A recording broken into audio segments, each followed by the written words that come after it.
Hey, everybody. Welcome back to another episode of the Horse Geeks podcast, where we look at horses and riding from the inside out. I'm Kirsten Nelson, professional horse trainer, and with me is my co-host, Deb Romero, certified Alexander Technique instructor. And I always forget to mention it, but in the show notes on the podcast, as well as on the YouTube video podcast, I do always put my website information in there and Deb's Mm, website information in Yep, there. So thank you. if you guys ever want to find us, that's how. You just look in the notes or the more section under YouTube, and it's always in there. So today's topic is it kind of came up with how counterintuitive training horses is We were talking about sometimes, that. but Yep. but I think the title is, what did I write down? Oh, more forward. If we want more forward in horses, the key is in downward transitions. Amen, sister. And it sounds so opposite. So we're going to kind of explain why that works. And kind of the same with your work, Deb, that slowing down is how you get there faster. And it's Oh it's my a gosh, little that's bit, so true. it's against what we would consider, I don't know whether Mhm. to call it instinct or intuitive. I think Excuse it's me. habitual patterning that we think we always have to be doing. Well, it seems so logical. Like it seems logical to the human brain that this horse that's lost the desire to Oh, move energetically forward, right? We think if we could just push them hard enough, they're going to tip into forward somehow. And when our legs get tired, we go for spurs or we go for the whip right, or we go for more right. leverage, thinking that the more we push, somehow it's going to tip the scales and our horse is going to find forward. Interesting. And it seems logical. Everybody does it. I even went through that period with a horse I had that wasn't very forward. I fell into the same trap. Right. And so it's really having the knowledge about how the horse has to balance Hmm. that made me look at it and go, oh my God, it's the opposite. We need to do the Right. opposite. And what's so interesting is when we use downward transitions to build up a horse's balance, they choose the desire to remain forward increases in one ride. Like it's that fast. Yeah, because I kind of had that with my guy Milo because I was asking him to go forward and he was actually pinning his ears and pushing back Yeah. just to like, no, I'm not ready. I'm not ready. And we had a conversation. So I added more halts Yeah. And within and a half ride, halts. And within 45 minutes, yeah, he we were in a know, totally different perspective of yes, communication. Yeah. yes. And so the reason, and it happens a lot, whether we finally got our horse out of high-headed and upside down into long and Mhm. low, or if long and low is sort of the chosen posture of the horse, that loss of forward kind of goes hand in hand. Horses start slowing down, they want to stop a lot. And I find it interesting that the more obsessed the rider is with getting their horse energetically forward, that there's a place where they're not happy with whatever the horse is offering. And Mhm. so the leg aids become constant. The The driving the seat thumping. becomes constant. Right. And then what happens is it actually weakens the internal pushing mechanism that a horse has. So it takes away the desire the horse has to move forward. And like you experience with Milo, you get a push backwards. You Yeah, don't I you got don't a really get definite more forward. it you could just feel the whole front end locking up, just this tense resistance. Yeah, I because don't know how you can push through that. everybody tries. Yeah, they do. But I go, it rarely works. And what ends up happening is it becomes kind of a catch 22 because if you don't use your legs at all, the horse stops, right? Sort of. And so then if you use your legs too much, the horse either gets cranky or they'll go forward only as long as your legs are active. Right. I have seen that. I have gotten Mhm. horses in like that Or your and seat. yeah, or Mhm. and retraining them to just light touch. I think it's another thing is we scream way too loud Yeah, with our with our aids to the horse. They're much more sensitive than as we've talked in past episodes to touch than we are. very sensitive. And Yeah. so when we overuse our leg aids or we go to spurs or we use a whip harshly, all that does is it's like metaphorically the horse puts his fingers in his ears and goes, la, la, la, la, la, I'm not listening anymore. I don't have to listen. I just have to wait for that noise to stop and then I can stop.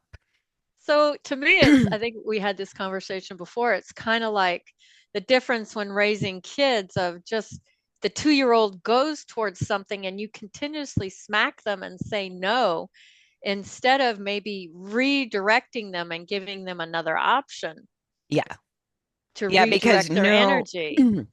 no amount of aids or resistance or corrections or whatever is going to generate the desire to give you more. The desire. And That's the key. that's the key, right? So if Mm, the horse lacks the desire to go forward, no use of your aids, I mean, like a big heavy whack or a jab with spurs is going to get you a short burst of forward, but it's not going to wow. increase the desire to go forward.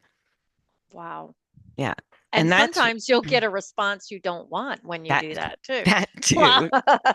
I've had that. I've had a rear. I've had a buck. I've had a jump sideways. I've, Well, and that's because if the horse's mind is not organizing the body to go forward because that's the thought, then when we add pressure, sometimes the energy goes up. It still doesn't go forward, that's right? It just goes up.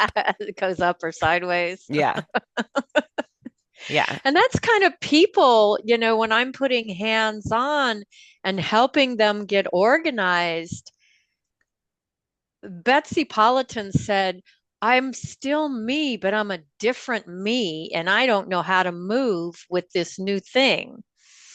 Yeah, that's a really interesting way to put it. Yeah. And when she Yeah. said that, I went, oh, that's so true. Because people kind of get stuck in Yeah, because it. we feel secure in our habits. And the same is true Right. for horses.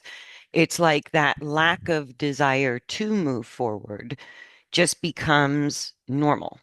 It just Right. becomes a habit. It's a habit. Right. It's But not why take did it personal. I mean, it's not, they're not doing it to piss you off, but it might be pissing you off. Probably is. oh, there's nothing more frustrating. It is. Yeah, because you think Well, all horses want to go forward. Like that's their nature. And I agree. I think all healthy horses do have a natural desire to move and go mm, forward because that's what they're built for. And so the question in my mind became, why would a creature that's built for movement suddenly lose the desire to go mm, forward? And looking at things from the inside out, I go, why did the desire leave? Why did that? Here's a good, creature good designed for question. long periods of movement, right? Hmm. Fast speeds, great endurance. So why would a creature that's designed to move resist moving? Or what we call them lazy or stubborn, and we say, We do they don't have any forward energy. And it's a huge problem for at least half the in the riders mind, out there. in the mind of the rider. Yeah. And And then I think, well, could it be because the rider's not balanced? that The can be peer, part of it because if we go, right, what took away the natural desire for a horse to move? What would impede or extinguish that desire, That's a good question. right? And I go, it always comes back to three simple elements. They feel unsafe, they feel uncomfortable, or they feel unstable. Because if those Right. essential primary needs are not met, they're going to find a way to meet those needs, With or right? without us. Right.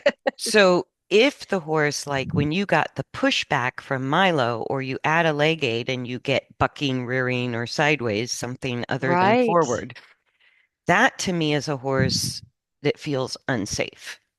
So they're defending themselves the best way they know. Don't move, right? Or push back against the rider.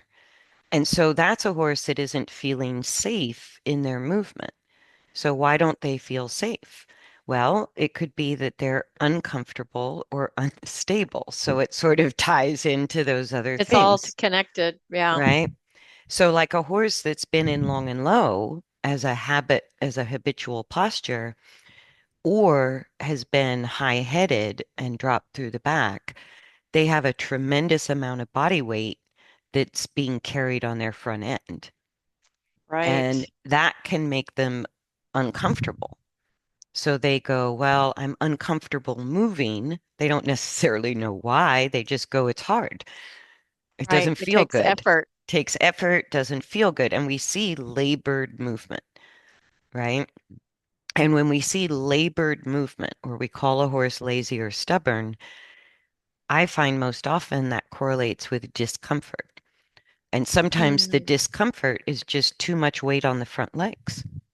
They can't control their own body weight from falling forward when they move. So they get more and more uncomfortable as they're moving. It becomes So you're more saying effort. a horse that has more weight on the front end is out of balance. Hmm. Yeah, basic. Just and I would say at least half, if not more, of the horses I see are that way. Yeah, because it's like when a horse is in the posture of extension, which is a dropped back, and they're shortening the neck, pulling the head towards the torso. So we talked about, I think a couple of them back, how the horse uses the neck like a limb. And so Yes. when they shorten the neck muscles and the head is coming towards the torso, whether it's a dropped pull or a high head, or there's all different ways, right? But that always indicates that the back is dropped and the hindquarters are disengaged. And even though we can't see it in that posture, the weight is severely on the front legs to the point that the neck and the top line muscles are shortening so that the Right. body doesn't fall, So the stabilizing muscles are all the top line muscles. are just frozen, Yeah, just holding, shortening, hold in shortening, a holding pattern instead of a stabilizing pattern. right, right. Okay. Just sort of counteracting excessive weight on the front legs. And we don't think those horses are heavy on the forehand because Right. the muscle use through the neck and the top line are masking the appearance of Hmm. weight on the front end and even what we feel under saddle. We don't feel the hole that It's is very being hard to feel. created because the back muscles are compensating so They're intensely. tight. So they feel Mhm. it feels tight. That tightness can feel full. But it's hard to ride. Oh, So I've got one of those. yeah, it's either really bouncy, it catapults you, or it shakes you side to side. It's just Right. not stable and steady and smooth. Yeah. So, so in the posture of long and low, which is just an opposite use of the Opposite. body, that's complete opposite, right? Neither one is balanced, but they're completely muscularly very different, opposite uses Hmm. of the body. And in long and low, people are opposed to it. They either want it because horses tend to calm down in that posture. It's the posture of grazing, Good point. right? Or it's what they want to see in competition. That's another reason. Mhm. Or it's just the horse finally relaxing, right? But Letting go. Yeah. but the longer a horse stays in that posture of long and low, the people who are opposed to the posture is because they see it's really visually obvious how much Good weight point. is carried on the Yeah, forehand. And ironically, it's less weight than the posture of extension with a drop back, right? But the muscles are no longer compensating, so the neck lengthens and you see the weight go to the front end. right, So it's just a muscular release. That's really the only difference. But either way, the weight is severely on the forehand. right. So in the posture of long and low or the posture of extension, and extension is interesting. Even in long and low, you can get horses that rush, but the out of control forward movement happens with a short neck, Yes, right? So when there's too much weight on the forehand, you got a 50-50 shot, depending on how the horse is, whether they're going to lose forward or they're going to use speed and use the momentum of speed as a to try to stabilizing balance. force. Yeah, Mhm. But right. either I've had way, those. I've had them go both ways, and I've seen horses change and go from one to the other. yes, that happens all the time once you're Yeah, focused on balance. They yeah. flip-flop. When you've got the Hmm. horse that's running away with you, a few months later, you have no go. Right, Yeah, right. And so like when the horse is calm and they're feeling some relief coming out of that extension posture muscularly, they tend to go, well, now I don't know how to move. I can't move. yeah. Right. That happens in people. It Right. does. It they just like I don't know how to walk. Right. Right. Or I I don't would know how to go, walk like this. it's sort of like, sometimes when I'm busy, busy, busy, the stress hormones are kind of keeping me up and going and getting things Good done. point. And Yeah, then you relax and it's like you crash. You can't do anything. right. Or like I experienced the most from hurricane prep, get through the hurricane, deal with the aftermath of the hurricane. And at some point, you're just exhausted for You like just three sleep. days. You just have to sleep. And I've seen, I mean, I know human bodies go through that when you're asking for change. Yeah, And I just forget that horses could, it could be just as mind-boggling for them yeah. And so what's we, going on. And they well, just want to stop and say, "Hey, wait a minute. I don't know how to move." and those are all your horses that have lost the desire to move forward. Mhm. So once the horse loses the desire to move forward, we can sort of safely assume there's either they're not comfortable or they don't feel stable, right? So if Right. you don't feel comfortable or stable, you're not going to want to move. Happens to people the same way it happens to horses. We become more sedentary when Mm. moving gets uncomfortable or it feels, because when movement feels unstable, like we've talked about the people, older people who need a walker, Mhm. it also feels somewhat unsafe. Well, and it's I'm sure it works the same for horses. It's a central nervous system regulator. Right, You know, right, it's a primal force of survival. right. Because without stability, we can't function. Right. So Right, the central nervous system sends out red alerts. right. So Like, wait a minute. we can deal with discomfort longer than we can deal with instability. I totally agree with that. Yeah. Yeah. So like as a horse is sort of winding down, losing forward gradually over time, it's like that discomfort is getting to a point that's hitting that horse's threshold of tolerance Mm, or is starting to make the body feel unstable in motion. And again, no amount of pushing for forward right. really fixes either one of those underlying problems.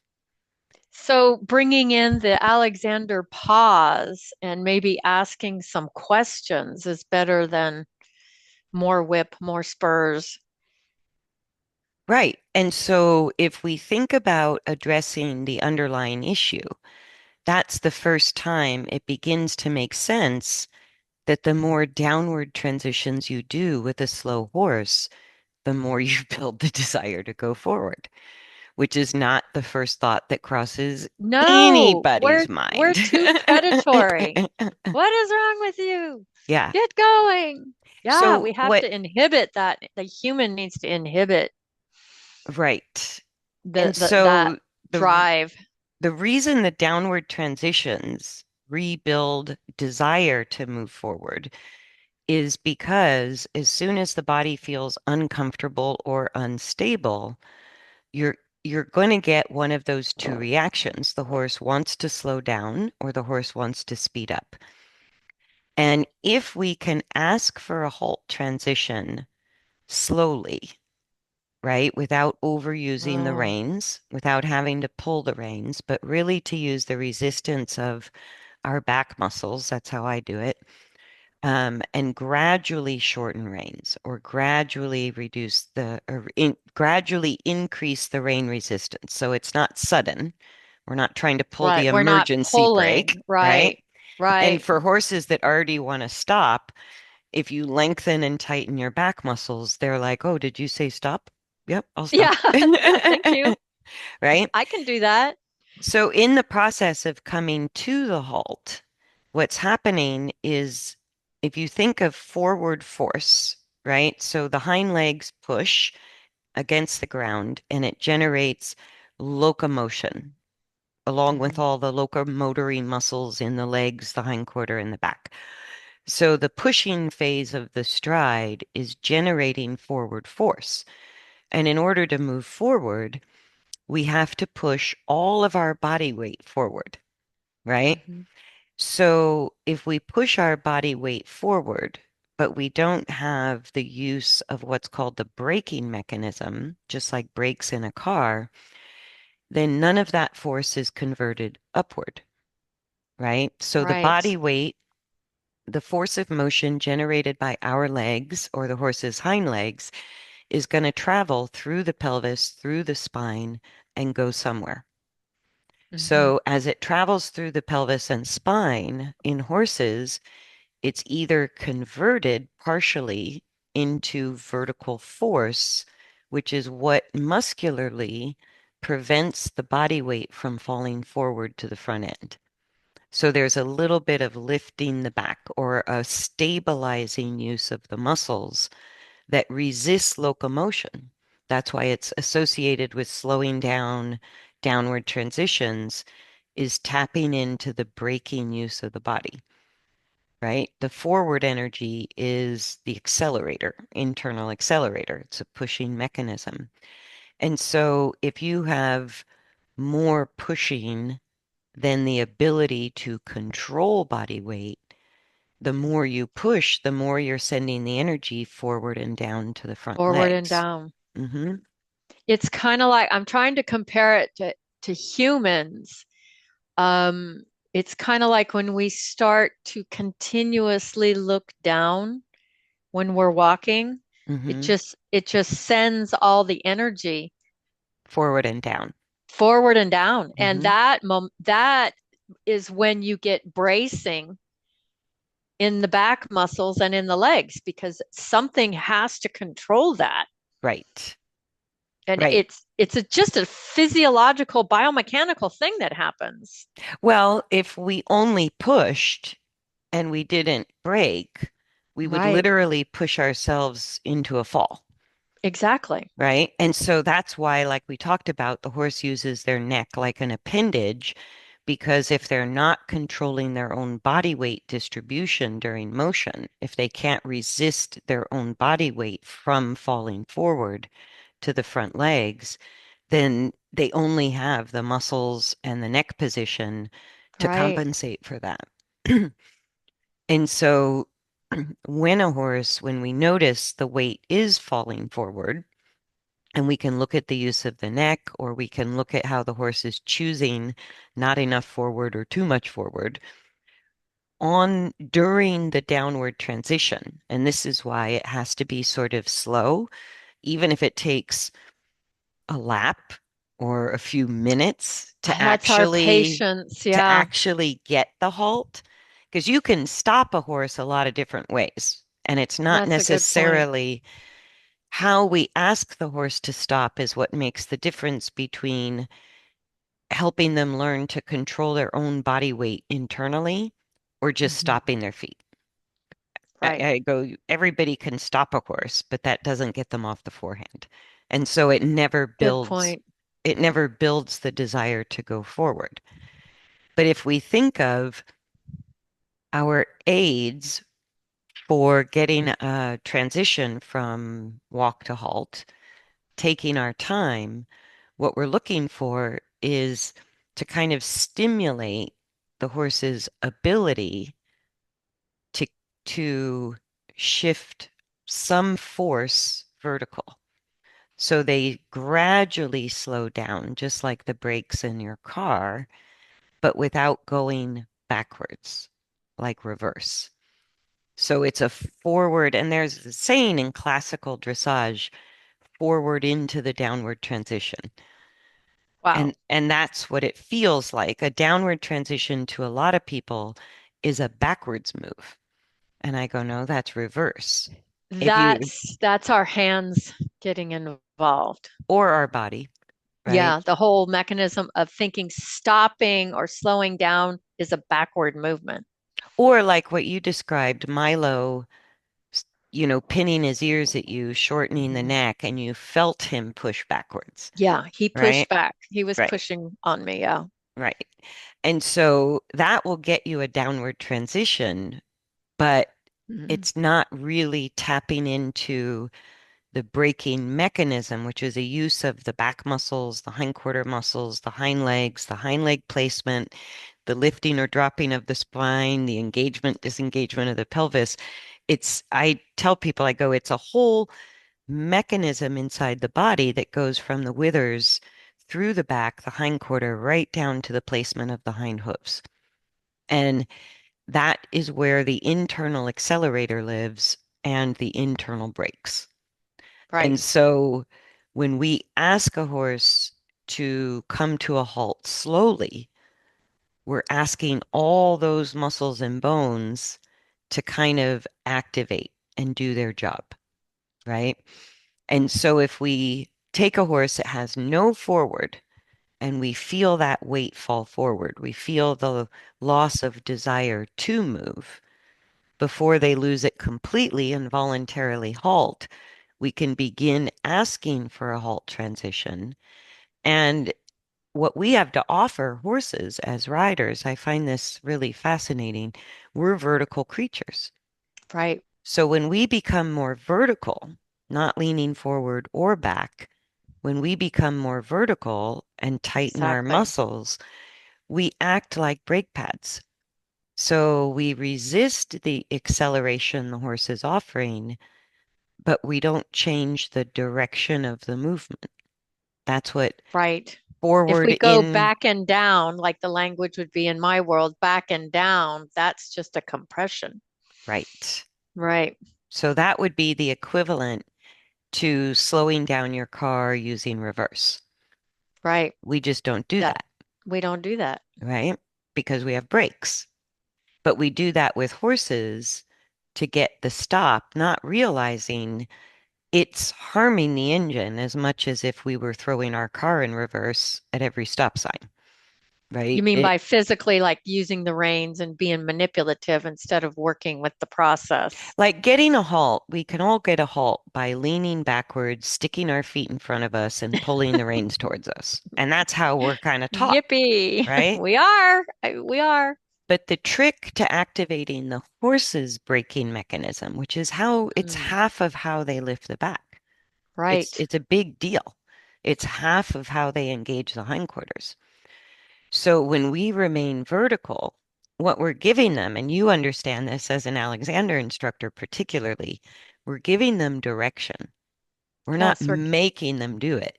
We're just guiding that exactly. that in order to halt, they need to convert that forward force into a vertical direction, Right. right? And that's where, because we're vertical, that's not that hard for us, If we right? tap into it, yeah. If It's we yep, tap into it, right. right? If And we have that knowledge base, which right. So Hopefully like we're sharing and people are getting it. so my halt aid in my head is just lengthen every muscle in my body, arms, legs, back, core, lengthen everything up and down, and then contract. And That's what I do. what that dynamically does, just like a brake pad in a car, it resists the force of acceleration. And that's how we give a vertical direction.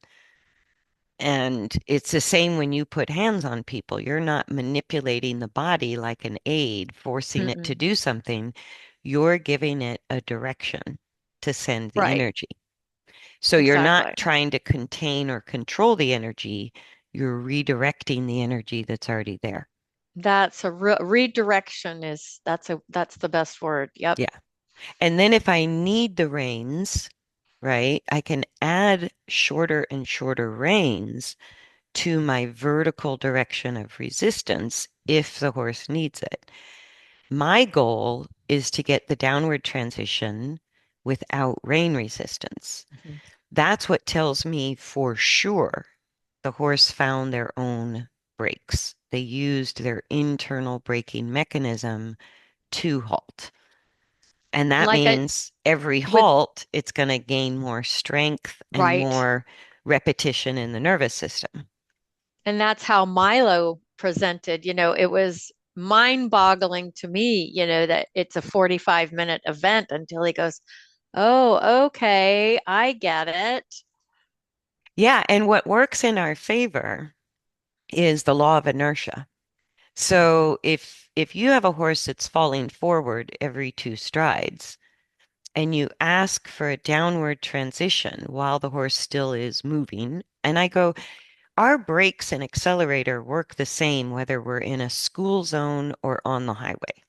Like Right. that's the point. So if I have a really slow horse, people can't wrap their head around the idea that I'm asking that horse to halt every 2 to 3 strides Our instinct wants to drive forward. forward. Right. Hmm. But if I ask for a halt and then I just pause at halt, I don't rest there because the longer you stay there, then you are no longer working the body. And the point Right. is to work the body. So I ask for a halt. As soon as the feet are stopped, I relax my long muscle resistance and I just apply the calves, maybe a tap with the whip, right? And so I go, okay, now back into walk. And as soon as the walk, and we can kind of all feel if we pay attention, we feel the horse's energy is either going forward, sort of parallel over the ground, or it's Hmm. going forward and down towards the Down. ground. I can feel the down. Hmm. I guess I know what the down feels like. Yeah. Yeah, because the front end of the horse kind of It's just gone. disappears. It's Yeah, gone. it's gone. It's like Yeah. you feel like you need maybe the you feel like you need to lean back because there's nothing there. Yes, that's another Yeah. human instinct. Or the Yeah. other human instinct that makes Mhm. sense to us is to shorten the reins and not let it go down Not there. let it happen. Right. Right. But what horses will do is if the weight is down and we're giving rein resistance, that energy goes out the side door typically, or they reduce Mm. forward in order to cope with the rain resistance. And so if we just ask for a downward transition, slow walk, halt, back to a few strides of your slow walk, they instantly fall forward. You ask for another halt.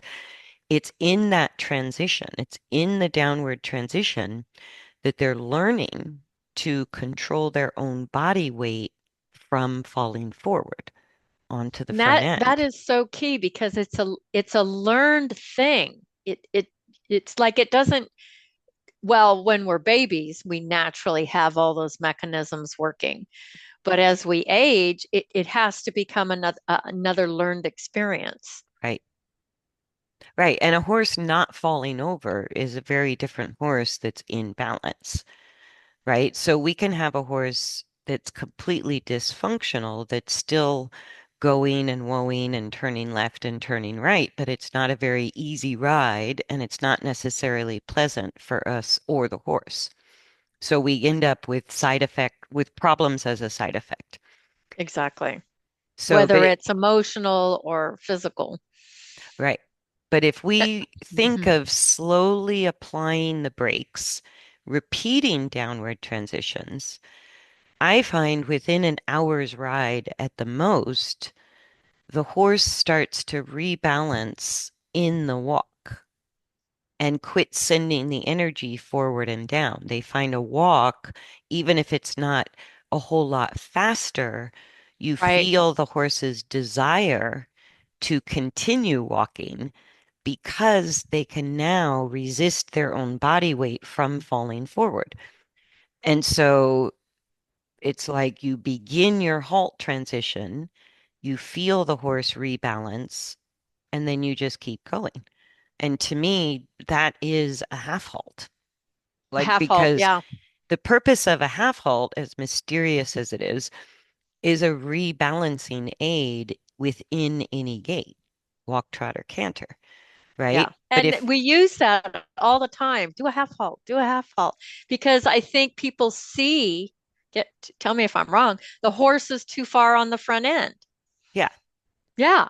And so Do a a half half halt. halt is like tapping the brakes. So if you're driving your Hmm. car and your car gets a little fast or the road gets a little tricky, you don't necessarily come to a complete stop, but you push on the brakes as needed to Right. stabilize during motion, right? So we don't drive our car just pushing on the accelerator the entire time, Right. right? But that's sort of when a horse loses forward, that's how we end That's up what we riding think. horses. That's Yeah, what we do. Yeah. We yeah, think we need to drive more.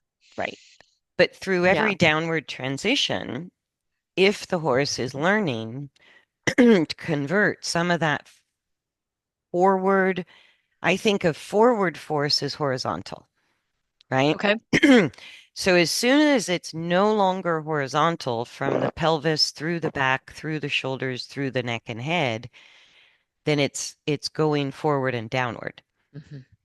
right? Or even if we feel it go forward and upward, that's usually a horse that's shortening the neck and dropping the Right. back. It's just as bad. Yeah, so we should Yeah. feel the energy of the forward motion. It's generated behind us as a rider, and it should go forward and travel parallel to the ground. That's a horse in balance. So as Hmm. soon as it's going up or down, if we begin the process of a slow downward transition, offering that vertical direction, that's how horses learn to take the horizontal force of pushing, and before it goes down to the front end, they're converting a portion of it vertically.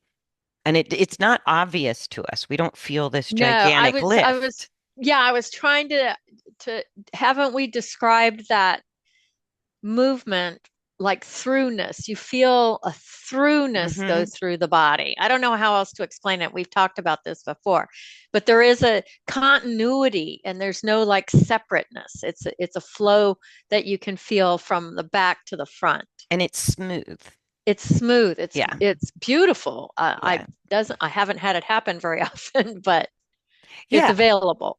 And it's this is why the horse business is sort of riddled with these like intangible, hard to define words that, And you so know, is my world. yeah, is because what we're really talking about is physics and the forces are invisible. So we have words like throughness Right. that only through the experience of it do we come to know what it means. So You got to feel it. Yeah, if I we've know. never felt it, we don't even know We what's don't know. missing, We don't right? know. So a horse that loses forward is a very tangible problem, and I love it because I go, okay, we're going to build throughness with every downward transition we ask the horse to do. Even though we're moving like we're in a school zone, I go, it doesn't matter, right? It's still the internal accelerator balanced with the internal brake that Hmm. allows the throughness, allows the horizontal energy to travel through the body and out parallel over the ground. And that is a smooth ride. That's a lazy river compared to a mountain stream, Right. right? So when the weight's on the forehand, it feels like raging rapids, Yep, right? you're hitting rocks. Yeah, you got bumps You're and waves bouncing and into rocks. currents and all of that. And when a horse is balancing those braking and pushing elements, that movement turns into a very smooth current of Mhm. force. And we can all recognize it, but it's hard to talk about it because we use words like impulsion or throughness or Oh, that's rhythm true. or, but we're not quite getting it, right? Or even the word schwung has just come to mean faster speeds and longer strides. Wow. But I think it's the German version of what we call throughness. It's that energy, Okay. it's that forward energy staying parallel to the ground, not headed down towards the ground. And like horse balance is so different than human balance, it's hard for us to imagine. But they've got all that long neck and heavy head at the front of their torso. Hmm. So gravity is always pulling a horse's weight onto the forehand. And when you add the weight of a rider, it's sort Right. of gravity's pulling even more on horses for their weight to go forward and down. And so lifting the back and engaging the hindquarters is how horses resist their own body weight from going forward and down. And didn't we talk about this before? You can't lift the back by pulling on the reins. Nope, you can't lift it with your legs. You can't lift No, it with your no, feet. it's the braking mechanism and all of that Mhm. physics that's going on that creates lifting of the back.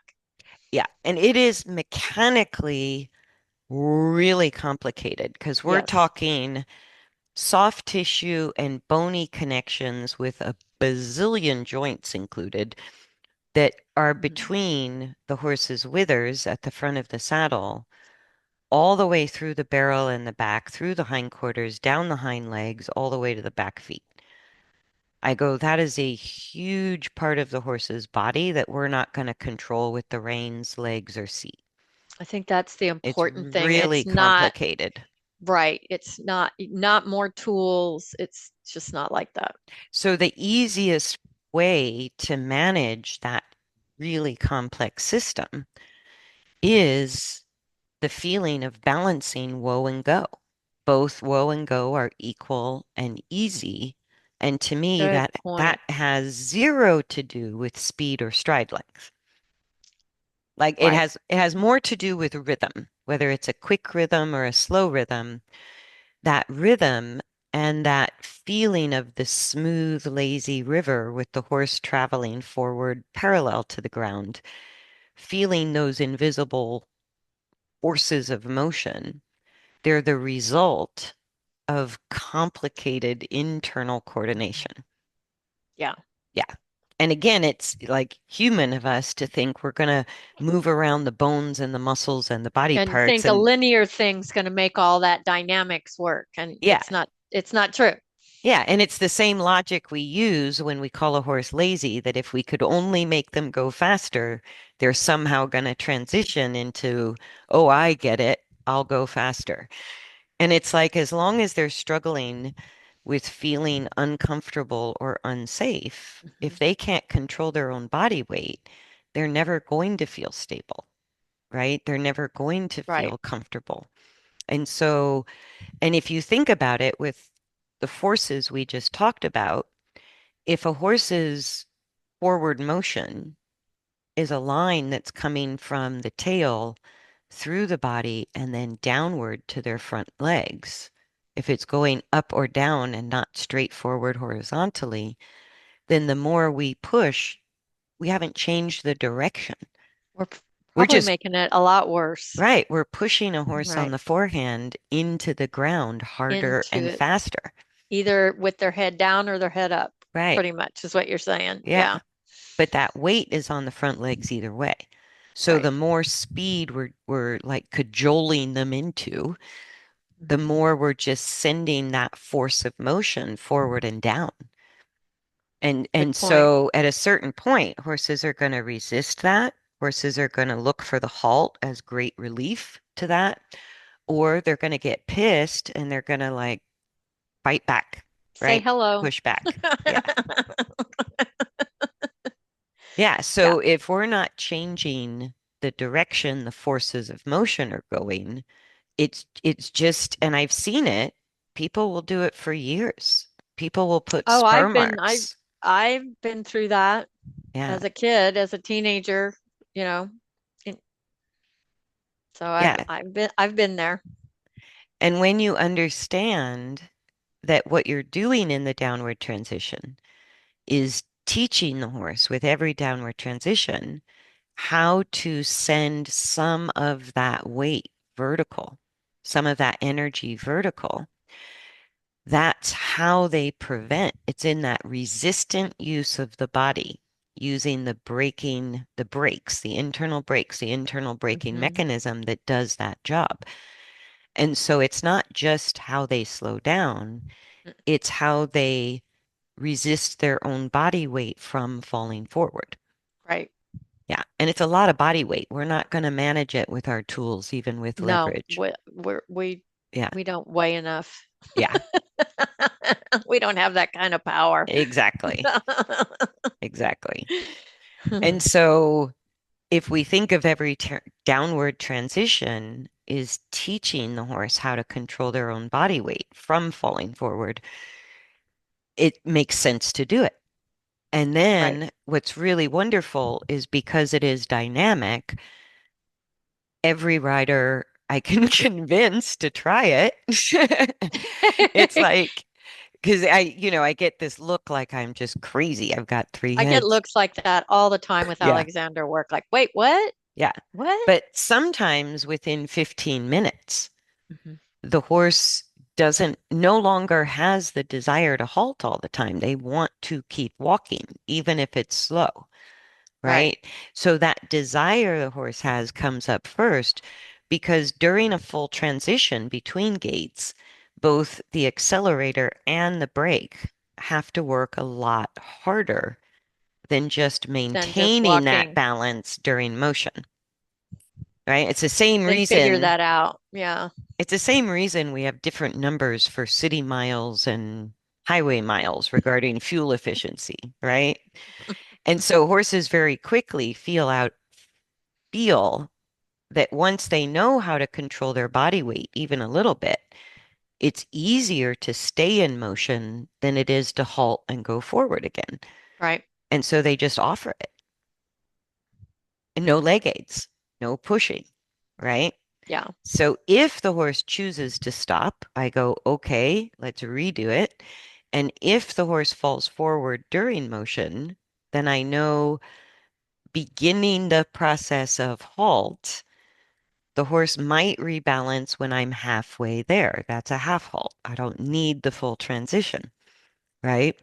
Or I might need the full transition for the Hmm. horse to figure it out. I did at the beginning with Milo, but Hmm. during that one session, the more 30 minutes into it, he started to do more half halts than Right. full halts because he learned how to shift his own weight. Yeah. No, oh my God, 50 years of riding horses, nobody could explain a half halt to me. No two people explained a half halt to me the same way. And Right. pretty much every single person, the half halt involved some use of the reins. Yes, I agree. And I look at a half halt is how I use my elongated vertically directed muscles. So if I contract them just a little bit, it's a half halt. If I contract them and keep them contracted to the point the horse makes a full transition, it's a downward transition, Right. right? But the point is that the horse, as they're losing control of their body weight falling forward, the half halt becomes an aid to rebalance, which means come back a little bit until you can control your body weight. Exactly. And That's that, what a half halt means to me. yeah, and then go forward again. Yeah. And it's just physics. It's It's just just physics. I That's all know, we talk right? about is physics. But when I find Ugh. if we work with the invisible result of coordination, because internal coordination generates the forces of motion, Mhm. right? And I think when the horse lacks the desire to go forward, we think somehow we're going to generate more forces of motion. But I go, no, that's the job of coordination. Those forces of motion are generated from the inside out. You can't put them from the outside in, Exactly. right? And so if the coordination is making the horse feel unstable or uncomfortable, we have to change the coordination to rebuild the desire to move. And that's I like why, that. That's cool. yeah, a lot of times it doesn't make sense to us, but we're not thinking down to the root cause of the problem. We're just looking at the surface and trying to come up with a quick answer. Right. And I go, okay, good luck. You know, you can try the downward transitions in a couple of days or a couple of years. You do you. But, Right. right? But the downward transitions, especially the less we use the reins and the less we lean backwards to get the downward transition, Hmm. the more we're dynamically stimulating the horse's whole braking mechanism, right? And so that once they get the hang of it, they don't forget it. No, It they love it. They they love love it. it. It brings them both They're like, wow, stability this is so cool. I can do that.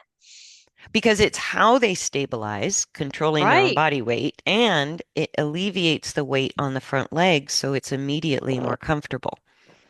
Right. And then I find once they can feel comfortable and stable moving, the desire to move just comes back. Right. Well, I hope to, in my next ride with Milo, get to that place. Yeah. And it can be if, It wasn't quite there, but at least I didn't get the pushback and the ears well, and it's not and going to all be that. perfect either because if a horse hasn't been doing that, then the core strength and the strength it requires to resist their own body weight just isn't there. Right. It's just physically not there, It's just, yeah, available yet. it's It's not not there available. yet. So I go every repetition of a downward transition, I go, we're at the gym doing reps. We're Hmm. building the strength, right? We're building the muscle memory of how to do that, and we're building the strength of the muscles needed to do that. Right. And then the And it horses, takes a while. It's kind of like if you think of a person having to rehab something, it's not an overnight success. It's right, weeks. It can be weeks right. before. Yeah. No, but I know after struggling for years and nothing worked, my horse still doesn't have the desire to go forward. It is a breath of fresh air just to relax your legs and seat. And so you're kind of happy. You're happy with the school zone speed There you because go. at least the horse is now, the first step is self-propelled forward motion Right. at any speed, right? And if we refrain from giving leg aids, right, the horse shows us the speed at which they can move comfortably and feel stable. Right. And if we're continually focused on building the strength of both the accelerator and the brake, then the movement becomes more energetic and more controlled, Right. self-controlled over You time. feel that throughness. You're looking for that Hmm. throughness. Yeah. Yeah. But it's like if we don't see the horse going faster at first, we're not happy. And it's Right. like, well, let's start with self-propelled instead of constant aids and build on it from Exactly. there. I like that idea. Yeah. Yeah. And it keeps working, and the horses get happier and happier to offer forward and begin to find rhythmic gaits, right? Right. Long before there's a whole lot of power and agility, which is the final result, we have to start with what do we look for to know we're building the right parts of the body, that we're building the Exactly. coordination the right way. Yeah. And even with people like I saw in your body, like a horse that used to be on the forehand. And when you went through Alexander's school, you're more vertical with Hmm. a more steady, rhythmic ease of motion in your gaits, in your walk, Right. right? And Exactly. it's the same result when we start to balance a horse's coordination. Right. Yeah. And it just looks better. It does. It It, feels better it too. feels better. Like I Hmm. said, we know we're there because the movement smooths out. It smooths Even out. if it's slow, there's just not all those waves and currents and bumps that Ups and yep, makes it hard to ride. exactly. Yeah. So we better wrap it up. But thanks everybody for joining us for another episode of the Horse Geeks podcast. Like, share, subscribe, all that stuff, yada, yada, yada. And like I said at the beginning, you can always find me and Deb through our website. And that website address is in the information with every podcast. So thanks again for joining us, and we look forward to seeing you on the next episode. Thanks, everybody. Bye. Bye.